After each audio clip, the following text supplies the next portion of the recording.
La Financière agricole du Québec a pour mission de soutenir et de promouvoir, dans une perspective de développement durable, le développement du secteur agricole et agroalimentaire. Elle vous propose des solutions d'affaires tant en financement qu'en assurance et en protection du revenu, adaptées à vos besoins. La Financière agricole du Québec, fier partenaire de votre réussite. La Fédération régionale de l'UPA de la capitale nationale Côte-Nord est heureuse d'être partenaire de cette émission qui met de l'avant le savoir-faire des producteurs agricoles ainsi que la passion qui les anime.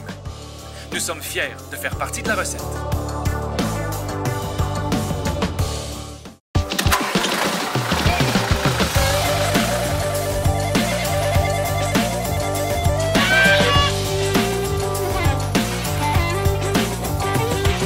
Bonjour à tous et à toutes et bienvenue à La Voix agricole. Cette semaine, nous allons parler de la qualité du lait. Et pour ce faire, nous allons aller rencontrer Claude Dubuc de la ferme Dubuc à Neuville.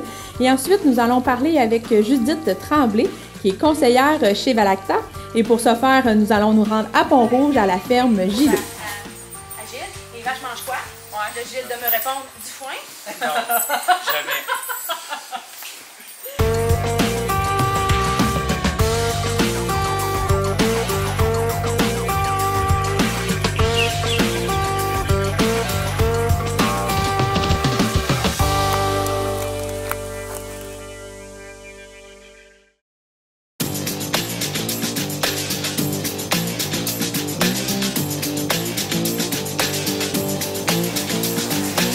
Bonjour, mon nom est Claude Dubuc. Je suis propriétaire de la ferme Dubuc à Neuville et nous sommes en production laitière et maïs sucré.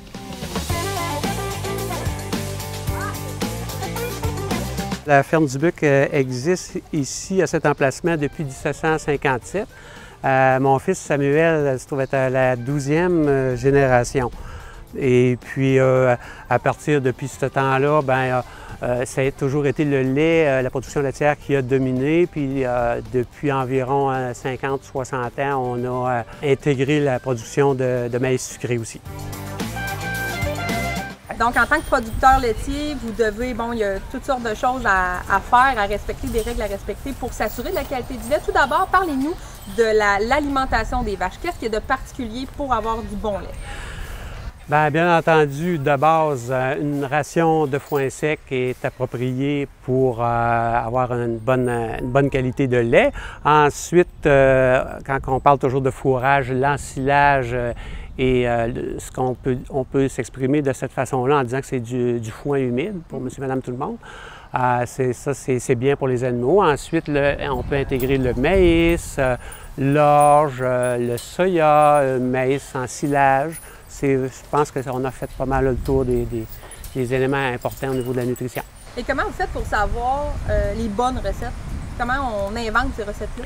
On est quand même pas mal capable de se débrouiller là-dedans, mais on est conseillé par Valacta pour en arriver à des bonnes recettes pour tirer le maximum de chaque bête. C'est bien important. Vous pensez en fonction de quoi? Est-ce qu'on pense en fonction du travail humain, en fonction de la vache, en fonction de la qualité? Comment on réfléchit quand on prend ces décisions-là? Toutes ces réponses sont bonnes. C'est sûr qu'il faut penser vraiment rentabilité. Aujourd'hui, on n'a plus le choix. Si tu n'es pas rentable, tu meurs dans le domaine. Puis moi c'est surtout ça, rentabilité puis qualité de vie. Quand on rentre un équipement, si l'équipement peut en remplacer deux, ça me sauve du temps, puis ça me sauve de l'argent aussi. C'est ma façon de penser, puis on réussit bien là-dedans. Justement, par rapport aux équipements, qu'est-ce qu'on a comme équipement dans la ferme qui ont fait partie de cette évolution-là pour améliorer la rentabilité, pour améliorer justement la rentabilité du lait? Un équipement qui est bien simple, c'est une presse à balle ronde, c'est que on a éliminé la presse à balles carrées, toutes les voitures, les voitures à foin, lance-balles. On élimine aussi les silos parce qu'on peut faire l'ensilage en assachant les fourrages. Donc, les silos, c'est très coûteux. Ensuite, l'ensileuse, la fourragère, c'est des milliers et des milliers de dollars, dans le fond, qu'on n'a pas besoin d'injecter dans l'entreprise en ayant uniquement cet appareil-là. On fait même notre paille avec ça. On fait tout.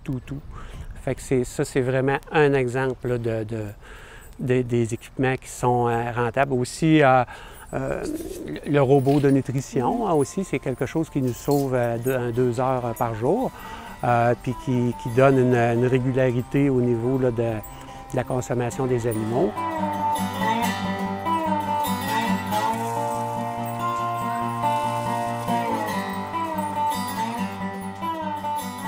C'est un appareil qui nous permet de donner une alimentation très spécifique à chaque vache. Cet appareil-là, elle donne maïs, orge, suppléments minéraux. Elle le mélange et elle donne vraiment la quantité que chaque vache doit recevoir. Et là, la quantité qu'il doit recevoir avec cette recette-là, c'est selon où est-ce qu'elle est rendue dans son stade. Exactement. On est conseillé par un conseiller ou conseillère Valacta et il nous donne une fiche dont on se doit de prendre en considération tous les chiffres qui sont sur cette feuille-là et on les transpose dans l'ordinateur, les transcrit.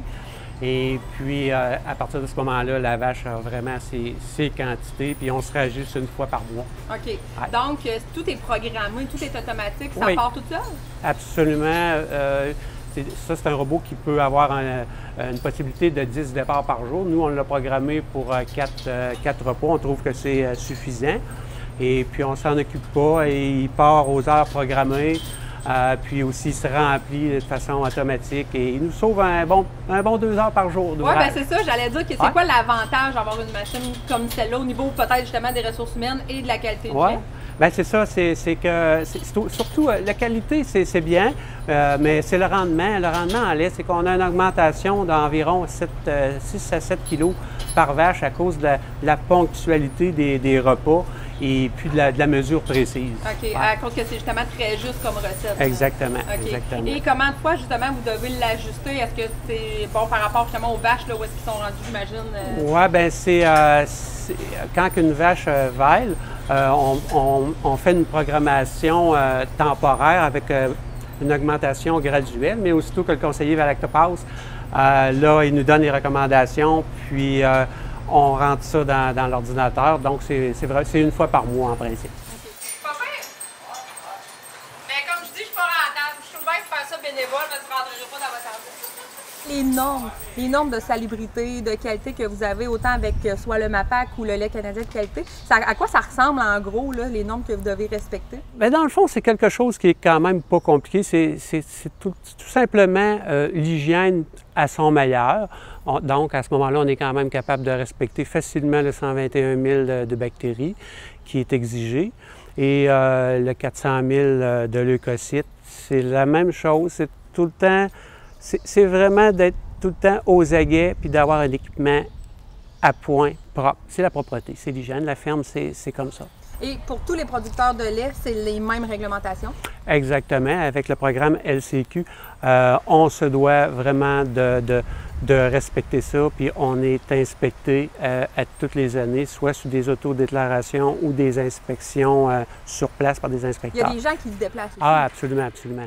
Et puis c'est vraiment, il y a des complètes aux 2 ans ou aux 3 ans, là, je ne suis pas certain, mais vraiment, puis toutes les questions sont posées, on est vraiment vérifié. Ah ouais. Et ça aussi, ça a évolué, j'imagine, oui. Avec le temps. Il y a plus de paperasse, plus de vérification, je pense? Oui, beaucoup de paperasse, mais c'est correct. Je pense que les gens sont de plus en plus soucieux de la nourriture, de ce qu'ils mangent, de ce qu'ils boivent. Donc, je pense qu'on se doit de leur fournir cette assurance-là par des programmes semblables. Et les normes de qualité du lait sont émises par qui? Ah ben, il y a le fameux programme lait canadien LCQ, lait canadien de qualité, dont maintenant c'est obligatoire, tout le monde a emboîté le pas. Et les normes sont très sévères. On a des registres à remplir, etc. Si on doit traiter une vache qui est malade ou quoi que ce soit, les dates de retrait de lait, etc. Tout est mentionné dans le livre et on est inspecté par un inspecteur accrédité là, de LCQ. Donc, puis il y a plein de normes, là. J'en oublie, c'est vraiment lourd comme système, c'est beaucoup d'ouvrages, mais c'est bien, je pense que le consommateur est vraiment assuré d'avoir un produit A1. Là.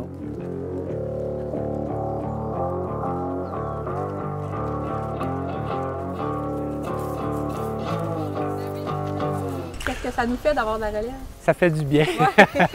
parce que ben, ça soulage au niveau des tâches, parce que c'est sûr que plus qu'on est de personnel au niveau de la famille, ben, mieux ça fonctionne. Et puis, c'est une fierté aussi de voir que de génération en génération, le beau travail se poursuit. Puis c'est un beau métier, puis ça prend de la relève, puis on est fiers de ça. Puis comment on se prépare à ça? Parce que j'imagine quand on passe notre vie à travailler sur la ferme, à être un décideur, à gérer une ferme, de faire la passation de tout ça, est-ce que c'est difficile émotivement ou même de façon professionnelle? Non, c'est pas difficile, parce que ça serait beaucoup plus difficile s'il y aurait une fin, une date limite. Mais quand il n'y a pas de date limite, ben ça fait du bien. C'est de voir la continuité, puis tout le temps que la relève investit dans l'entreprise, c'est vraiment un plus pour eux. Ça fait du bien, c'est vraiment bien.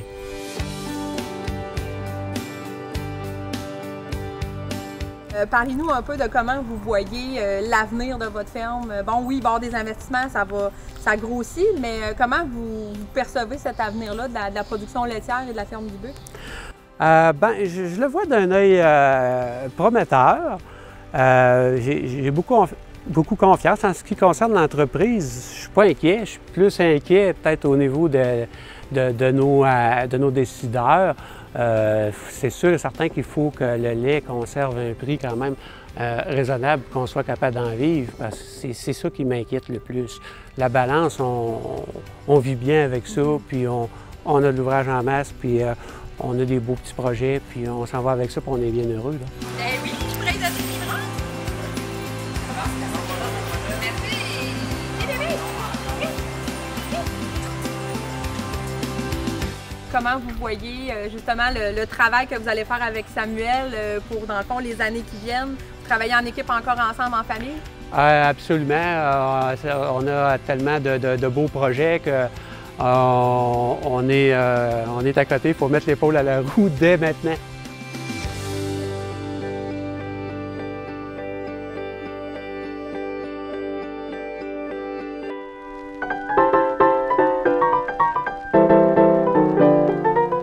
Alors Catherine, aujourd'hui on parle de qualité du lait, donc la production laitière, j'imagine qu'en général c'est assez facile de trouver des éléments historiques. Qu'est-ce que tu as trouvé par rapport à la qualité du lait? Bien, en fait, Cathy, quand on parle de qualité du lait, on peut s'intéresser à toute la chaîne de production, depuis ce que l'animal va manger jusqu'à finalement le lait qui va être manufacturé puis vendu. Hein. Dès l'époque de la Nouvelle-France, d'ailleurs, la qualité des fourrages va être vraiment importante. On se rend compte qu'il y a certains endroits qui sont très, très propices pour l'élevage des bestiaux, donc des vaches pour avoir le lait. Entre autres, dans la région de Beaupré, justement parce qu'il y avait des grands pâturages, bien, on s'était rendu compte que ça donnait un lait qui était particulièrement savoureux et on recherchait d'ailleurs ce lait, puis on faisait des bons fromages avec ça dès l'époque de la Nouvelle-France sur la côte de Beaupré. Donc ça, c'est assez impressionnant. Évidemment, on n'avait pas nécessairement toutes les technologies qu'on a aujourd'hui hein, pour s'assurer d'une qualité du lait. On n'était pas encore dans la pasteurisation, par exemple. Mais on avait le souci d'utiliser quand même des récipients propres. On pouvait désinfecter sommairement en ébouillantant, par exemple, les seaux, en ébouillantant aussi les récipients. Comme ici, on a quelque chose qui va rappeler des souvenirs à pas mal de monde. Donc, on a le petit récipient pour mettre de la crème. On a aussi le petit récipient à lait. Et pendant longtemps, c'est vraiment la bouteille de verre de ce type-là qui va servir pour vendre le lait dans les marchés, vendre le lait au magasin général également, tout simplement le conserver. Donc, au Québec, on en a eu pratiquement jusqu'aux années 50 et même dans certaines régions aux années 60. Donc, c'est assez intéressant de voir l'évolution des contenants aussi pour ce lait. De nos jours, bien, justement, avec l'industrialisation et toutes les avancées technologiques, par exemple avec l'école de laiterie qu'il y a eu à Saint-Hyacinthe, il y a eu toute cette utilisation-là de la pasteurisation. Et on a beaucoup progressé dans la qualité du lait, dans les normes aussi qui entourent l'hygiène autour de la collecte du lait, de la distribution également. Mais on voit qu'il y a un retour du souci vers ce que les animaux consomment. Hein? J'en parlais tout à l'heure, on est dans une grande chaîne et on se rend compte qu'il y a effectivement un souci qui va être apporté importé au pâturage actuellement, on se rend compte de l'importance que ça a pour la qualité du lait au Québec. Et il y a même, quand on parle du lait de vache canadienne, l'indication fromage de lait de vache canadienne qui existe, qui est une appellation protégée maintenant. Donc oui, ça prend la vache canadienne, ça prend aussi le fourrage qui va avec, donc une alimentation dédiée qui va donner un lait très caractéristique. Il y a vraiment des belles choses à faire quand on se met à explorer toutes ces avenues-là pour la qualité du lait au Québec. Merci beaucoup, Catherine.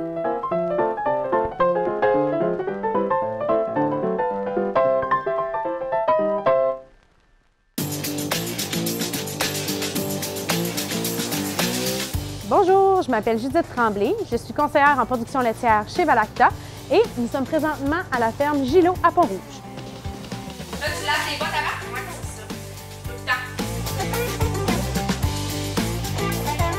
Dans le fond, ça prend une formation en agriculture. Moi, ce que j'ai fait, c'est une technique en production animale pendant 3 ans à la Pocatière. On peut aussi faire là, un bac en agronomie, faire un 2 ans là, de pré-universitaire, puis aller faire un bac en agronomie ensuite pour faire mon travail. Mais moi, j'ai vraiment fait juste une technique là, de 3 ans à la POC. OK. Et est-ce que chez Valacta, dans le fond, vous avez des formations précisément pour cette entreprise-là? Oui, toujours, parce qu'en fait, nous, on est vraiment... le principal actif de la compagnie, c'est nous. Tu sais, on s'entend que les conseils qu'on va donner aux clients, de ce qu'on apporte à nos clients, c'est vraiment notre personne. Moi, si je vais chez un client, c'est parce qu'il veut bien savoir qu'est-ce que Judith Tremblay pense de ce qui se passe chez lui. Fait que c'est sûr qu'on est toujours formé en continu pour réussir à apporter les nouveautés, pour être capable de toujours mieux analyser là, les situations qu'on voit sur les fermes. Judith, depuis que tu fais ce métier-là, est-ce que tu vois qu'il y a une évolution par rapport à ce que ça prend pour donner la meilleure qualité au niveau de la vache? Est-ce qu'il y a des évolutions déjà qui se sent année après année? C'est sûr qu'il y a toujours des nouvelles recherches qui sortent dans la production laitière au Québec. Il y a toujours des nouvelles choses qui sortent là, carrément. Fait que c'est sûr que nous, justement, le fait d'avoir de la formation en continu, ça nous aide vraiment à amener toujours les nouveaux éléments puis les nouvelles choses à appliquer sur les fermes là, au courant de l'année là, qui s'en vient. Et dans le cadre de ton travail, à quoi ça peut ressembler une journée de conseillère en production laitière du début à la fin de ta journée? Bien, le matin, je me lève déjà. Non, en fait, là, moi, mon bureau est à la maison. Tu sais, Valacta, ça couvre le Québec au complet. On a un siège social qui est à Montréal, mais il y a des fermes partout au Québec. Fait qu'il y a des conseillers, il y a des techniciens partout au Québec. Fait que mon bureau, moi, il est chez nous. Fait que le matin, souvent, je me lève, je m'en vais dans mon bureau, je fais ma petite paperasse, je prépare mes cadres de la journée. Je fais des fois des rations que j'ai pas eu le temps de faire, là, des plans alimentaires que j'ai pas eu le temps de faire là, pour des troupeaux que j'ai vus plus tôt dans la semaine. Puis, souvent, mon premier rendez-vous, il est comme autour de 9h, 9h30. Fait que je pars. Les gars sont pas prêts à me voir avant 9h30 parce qu'ils ont tout un train à faire le matin. Fait que moi, je pars vers entre 8h30 et 9h30. Je fais toujours un client l'avant-midi, un client l'après-midi. Ma journée vraiment typique, c'est ça. Des fois, je vais en faire 3 dans une journée, tout dépendant là, du temps que j'ai. Mais ça ressemble pas mal à 2 clients par jour. Dans le fond, les vaches laitières, ils ont 4 sortes de rations, si je peux expliquer ça. Moi, je fais de l'alimentation pour les vaches laitières. Je calcule qu'est-ce qu'ils doivent manger. Puis, justement, les 4 sortes de rations, il y a la ration que je vais calculer. Donc, moi, qu'est-ce que je vais dire aux producteurs de donner à ces vaches? Les conseils, dans le fond? Exactement, les conseils que je vais lui donner. Ensuite, il y a la ration que le producteur va donner. Fait qu'il faut toujours que je m'assure qu'il a bien compris qu'est-ce que je lui dis. Puis, c'est ça, être sûr qu'il n'y a pas de malentendu là-dessus. Gilles, les vaches mangent quoi? Ouais. Le Gilles de me répondre du foin? Non, jamais. Fait qu'il y a la ration que le producteur va donner. Il y a la ration aussi que la vache va manger, parce qu'on ne contrôle pas ça. On ne contrôle pas qu'est-ce que la vache va manger. Mange pas tout ce qu'il y a à manger. Moi, je peux estimer qu'elle va manger tant de kilos de fourrage, puis compléter avec des concentrés, mais si elle ne mange pas la quantité de fourrage que je pensais, ça va être différent. Ben, le bilan, en bout de ligne, ne va pas être le même. Ça ne va peut-être pas donner les résultats que je pensais. Ensuite, il y a la ration qui sort aussi. Fait que c'est en fonction de ce que je vais voir dans le fumier. Ça va me dire, est-ce que ma vache a bien ingéré? Qu'est-ce que j'ai calculé? Ou même quand je vais aller voir les résultats du producteur du troupeau, mon test de gras, aller voir mon test de protéines, la quantité de lait qui est sortie, est-ce que ça fit avec moi? Qu'est-ce que j'ai calculé? Qu'est-ce que les vaches, qu'est-ce que donné? Tu sais, je vais essayer de faire le lien entre les 4 pour voir pourquoi est-ce que j'ai pas le résultat que je pensais que j'allais avoir. Parce que tout est relié, dans le fond. Tout est relié, exactement. C'est comme les 4 grandes étapes. Là, chaque action peut avoir un impact sur qu'est-ce que la vache va me rendre. C'est comment de travailler avec les producteurs parce que c'est pas la même chose d'une ferme à l'autre. J'imagine que les contacts sont pas les mêmes, les besoins sont pas les mêmes. Comment on gère ça? C'est, de un, c'est un plaisir. C'est un plaisir. Moi, j'appelle les producteurs mes petits gars. Ouais. Je dis que j'ai 40 petits gars. En fait, là, je dis tout le temps que moi, je travaille avec des humains, je travaille pas avec des vaches. Oui, c'est vrai que je vois des vaches à tous les jours. J'étudie la vache tout le temps, mais je travaille avec des humains puis avec des contraintes autant personnelles que professionnelles dans leur vie. Fait que je trouve que le lien avec l'humain est vraiment, vraiment enrichissant. Mes producteurs deviennent un peu comme... je m'attache à eux, là, tu sais, il faut toujours être professionnel avec eux, mais ils deviennent un peu comme mes amis. J'ai du plaisir avec eux, puis c'est sûr qu'il faut vivre avec leur réalité. Tu sais, entre toi et moi, l'été, ils sont dans le jus, ils ont leur récolte à faire, il faut qu'ils fassent leur foin, fait qu'il faut que je comprenne aussi leur réalité pour réussir à avancer le plus possible dans les contraintes du moment. Là. Mais c'est vraiment le fun. Et qu'est-ce que tu fais quand tu arrives chez un producteur? Bon, on a vu tout à l'heure, tu arrives avec ton ordinateur, tu prépares tes papiers, tu prépares tes données. Quand ça, c'est fait, là, on part à la ferme, on part directement voir les vaches. C'est quoi le travail que tu as à faire vraiment avec l'animal? Mon travail est très observatoire. En fait, dans la ferme, ce que j'ai à faire, c'est vraiment de l'observation. Je regarde les animaux, je regarde leur poil, je regarde leur allure, je regarde leur état de santé un peu. Je vais aller voir aussi qu'est-ce qu'ils mangent, les fourrages en avant. Je vais aller voir, bon, est-ce que les vaches ont bien mangé pendant la journée. Je vais aussi parfois là, valider certaines choses comme faire un tamis à fumier comme on a fait. Je vais faire aussi des tests à la ferme, peser qu'est-ce que les vaches vont manger. Tu sais. C'est vraiment de la validation de qu'est-ce qui se passe dans la ferme pour après ça pouvoir émettre un plan d'action pour régler un problème ou pour juste s'améliorer et atteindre l'objectif du producteur. Alors, Judith, explique-nous, c'est exactement quelle action qu'on va faire avec ces équipements-là? Dans le fond, ce qu'on va faire, c'est un tamis à fumier. Tantôt, ce que je vous disais, c'est que la 4e ration, c'est ce que la vache va ingérer. La façon de vérifier c'est quoi que la vache a ingéré, c'est d'aller voir qu'est-ce qui ressort. Bien, ce qu'on va faire, c'est qu'on va aller chercher un échantillon dans plusieurs bosses des vaches de ce qui ressort.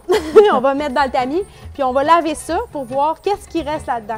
Voir est-ce qu'il reste des grains, est-ce qu'il reste de la fibre, voir si la vache elle a un bon transit ruminal, un bon transit, si ce qui se passe dans elle passe trop vite ou trop lentement, ou est-ce qu'il y a des choses qui passent tout droit. Là. Donc, qu'est-ce qu'on veut voir ou pas voir? C'est sûr que je veux pas un tamis qui bouche parce qu'il y a trop de fibres. Je veux pas avoir trop de fibres dedans. Des fois, ça arrive que je vais laver puis mon tamis va venir plein d'eau. Fait que je veux pas que ça arrive. Je veux pas avoir de mucine non plus. C'est quoi? Des mucines, en fait, pour faire peur à mes gars, j'aime ça dire que c'est des morceaux d'intestin. Indirectement, c'est ça, là. En fait, c'est quand il y a du grain qui passe tout droit. Le grain se ramasse dans l'intestin de la vache, puis l'intestin de la vache n'est pas fait pour digérer du grain. Ça l'écorche un peu, dans le fond. Bien, en fait, c'est une sécrétion d'intestin.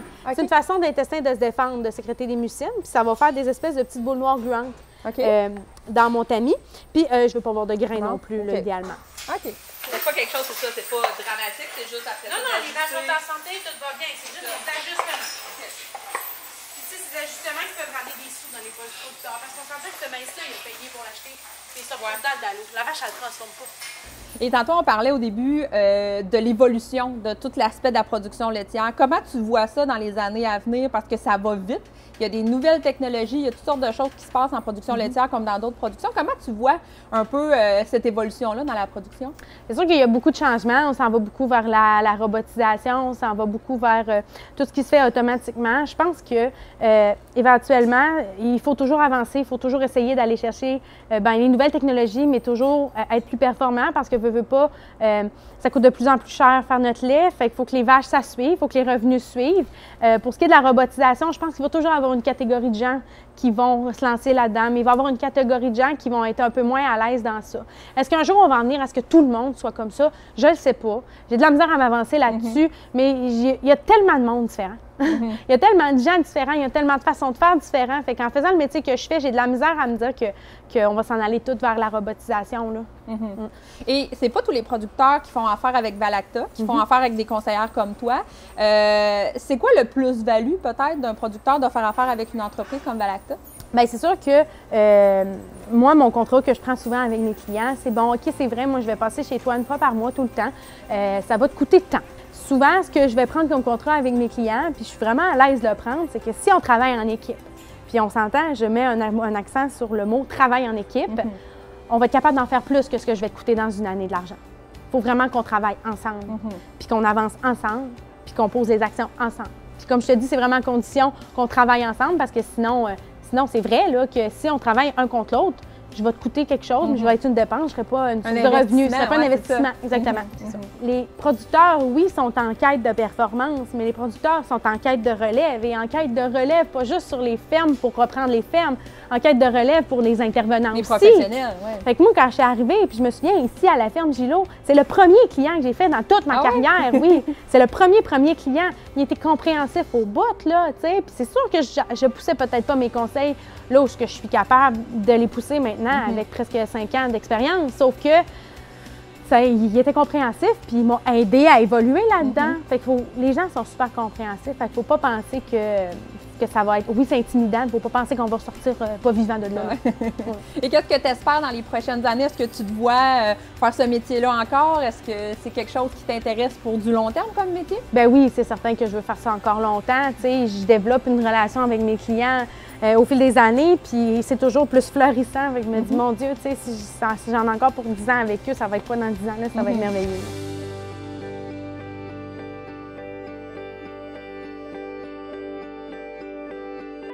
Merci d'avoir été des nôtres pour cette émission de La Voix agricole. Merci à nos deux invités de cette semaine, Claude Dubuc et Judith Tremblay.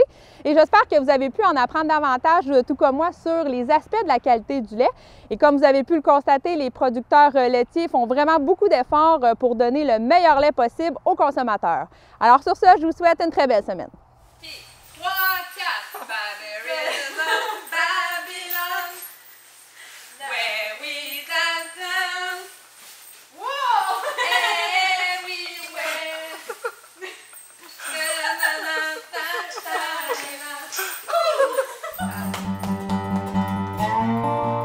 Cette semaine, 2 saisons et 2 productions totalement différentes et non traditionnelles. Et pour ce faire, nous prenons la route de Charlevoix. Nous allons aller découvrir la production de lavande avec Louise Vidricaire à la ferme Azulée.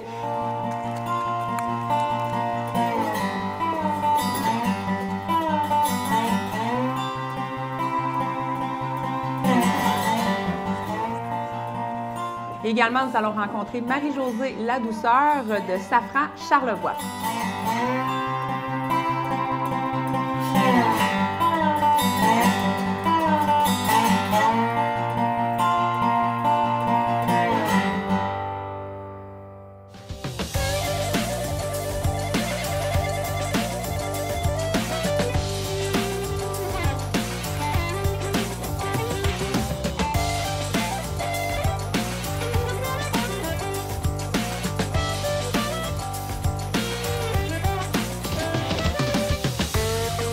Cette production télévisuelle est rendue possible grâce à un financement obtenu de l'entente sectorielle sur le développement des activités agricoles et agroalimentaires de la capitale nationale et de la ville de Lévis 2017-2019, qui regroupe 12 partenaires provenant du milieu gouvernemental, municipal et agricole.